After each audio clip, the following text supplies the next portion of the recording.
นเอกไกรสอนแก้วมณีห้องกรมบัญชาการป้องกันทีตั้งหัวหน้าอนุกรรมการก่อนยืนจากภาคส่วนกระทรวงป้องกันความสงบที่จะประกอบส่วนเข้าร่วมพิธีเฉลิมฉลองวันชาติที่2ธันวาคม50 ปีได้ให้สัมภาษณ์ต่อสื่อมวลชนป้องกันความสงบเกี่ยวกับความพร้อมจากการรับฝึกซ้อมของก่อนยืนกำลังป้องกันความสงบที่จะเข้าร่วมเดินสวนสนามในพิธีเฉลิมฉลองวันสถาปนาสาธารณรัฐประชาธิปไตยประชาชนลาวครบรอบ50 ปี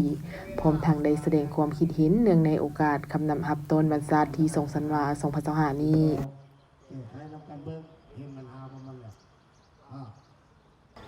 สันผ่านการฝึกซ้อมมาในระยะ4 ครั้งเห็นว่าก่อนยืนครบของเฮาก็ได้ปฏิบัติหน้าที่เป็นอย่างดีได้มีคุณภาพและสามารถรับประกันได้ทางด้านเนื้อในและก็เทคนิคการยืนมาฮอดมื้อนี้เป็นครั้งที่5นี่ถือว่าเป็นครั้งสุดท้ายเฮาจะได้ฝึกซ้อมครบเนื้อในของการก่อนยืนได้ประกอบเครื่องสุดใหญ่และการประกอบอื่นๆหรือว่าครบสุด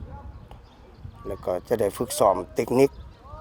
การยืนและก็การตอบคำถามของท่านประธานและการซ้อมห้องเพลงตำรวจประชาชนในเวลาเคลื่อนหูแถวจากประตูไส้มาสู่สนามหลวงท่านข้าพเจ้าขอยืนยันว่าอนุกรรมการพร้อมด้วยพนักงานก่อนยืนของพวกเฮาจะเฮ็ดหน้าที่